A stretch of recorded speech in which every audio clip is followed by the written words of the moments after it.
আমাদের ছেলেরা, আমাদের বোনেরা, মেয়েরা চমৎকারভাবে প্রমাণ করে দিয়েছে যে কিভাবে ট্রাফিক সিস্টেম কিভাবে এক্সিকিউট করতে হয়, কিভাবে শৃঙ্খলা রক্ষা করতে হয়।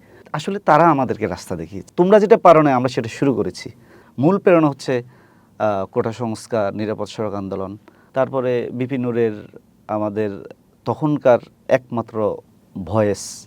আসলে ওইভাবে কথা বলার ওই সাহসটা যখন কারো ছিল না, কঠিন এবং রূঢ় বাস্তব হচ্ছে বিপিন নূর তখন জাতির সামনে একটি সম্ভাবনার বড় জায়গা হিসেবে, আকাঙ্ক্ষার জায়গা হিসেবে নিজেকে উপস্থাপন করেছেন।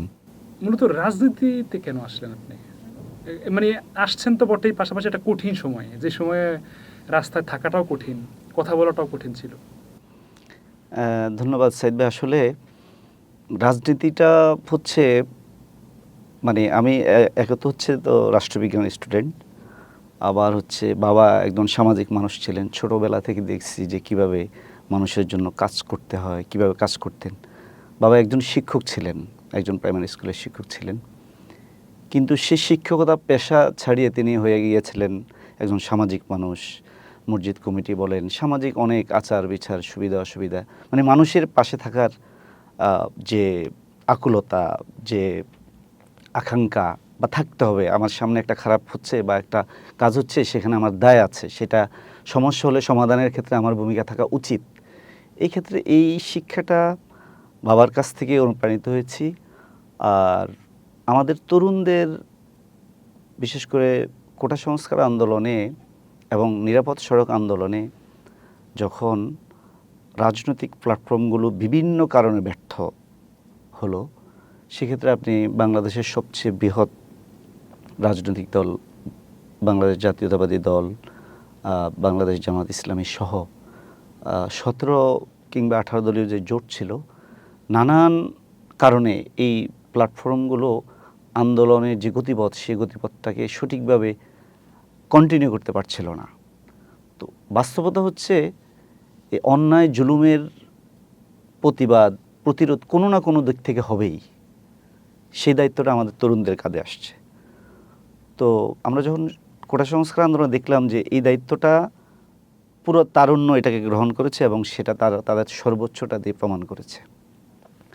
তো তখন আমরা তো বয়সে আসলে যেই এইটা আমাদের চোখের সামনে আমরা দেখছি যে কীভাবে আসলে জুলুমতন্ত্র, কীভাবে একটা রাষ্ট্রযন্ত্র একেবারে মানে হচ্ছে যেটা বলবো আপনাকে, মিডিয়া গ্লোবালাইজেশনের যুগে এখন আসলে ধরেন আপনি শেখ হাসিনা যা বলছেন, একজন মফস্বলের কর্মী কিন্তু দেখছেন আসলে শেখ হাসিনা তা না। তিনি বলছেন মিডিয়াতে, কিন্তু তার কর্মী তো জানে তিনি আসলে কিভাবে তার নেত্রীর সিদ্ধান্ত বাস্তবায়ন করছেন।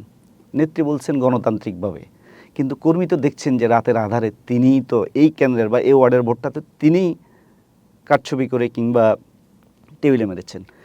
এই যে একটা মানে তার যে নৈতিক জায়গাটা, আওয়ামী লীগের একটা বিশাল জনগোষ্ঠী, তারাও কিন্তু যখন দেখলো আসলে তো আমার নেত্রী অসৎ, আমি নিজের কাছে তো অসৎ, আমি তো একটা খারাপ কাজ করছি, এই যে তারুণ্যের ভিতরে যে বৃহৎ একটা অংশের মানুষের, আপনি ধরেন শেখ হাসিনা কিংবা তাদের আওয়ামী লীগ কিংবা মাফিয়াতন্ত্রের যে অবয়বটা জাতির সামনে আসছিল, আপনি পরীক্ষার হল থেকে শুরু করে একটা আলেম বলেন, বাম বলেন, ডান বলেন, জালেম বলেন, শিল্পপতি বলেন, সর্ব অঙ্গে যখন একটা অদৃশ্য খবরদারি, আধিপত্য, নিয়ন্ত্রণ প্রতিষ্ঠার প্রচেষ্টা, তখন আসলে আপনার সর্বশেষ থাকার কি থাকে মানুষের? চেষ্টা, সব দিয়ে চেষ্টা করা। তো সেই ক্ষেত্রে সেই চেষ্টাটা, তরুণদের চেষ্টাটা তো স্বাভাবিকভাবে যুগে যুগে সকল পরিবর্তন তরুণরাই ভূমিকা রেখেছে। তো কোটা সংস্কার আন্দোলনে আমাদের চোখের সামনে যখন দেখলাম আমাদের ছেলেরা, আমাদের ভাইয়েরা, আমাদের ইমিডিয়েট, তখন তো আসলে মনে হলো যে না, আমার মনে হচ্ছে যে এই চেষ্টা, এইরকম চেষ্টাই পরিবর্তনটা সম্ভব। সেখান থেকে কিছুদিন পরে আপনার নিরাপদ সড়ক আন্দোলন হলো। নিরাপদ সড়ক আন্দোলনেও একদম আমাদের ছেলেরা, আমাদের বোনেরা, মেয়েরা চমৎকারভাবে প্রমাণ করে দিয়েছে যে কিভাবে ট্রাফিক সিস্টেম কিভাবে এক্সিকিউট করতে হয়, কিভাবে শৃঙ্খলা রক্ষা করতে হয়। তো এই আসলে তারা আমাদেরকে রাস্তা দেখিয়েছে যে না, তোমার you have to do something. আসলে মানে তোমরা যেটা পারো না, আমরা সেটা শুরু করেছি। তো তোমার শক্তি সামর্থ্য থাকলে তো তোমার উচিত। আসলে মূল প্রেরণা হচ্ছে কোটা সংস্কার, নিরাপদ সড়ক আন্দোলন, বাবার সেটা তো আছেই। তারপরে বিপি নূরের আমাদের তখনকার একমাত্র ভয়েস, যেটা বিপি নূর একটা বক্তব্য লক্ষ কোটি মানুষ দেখতেন।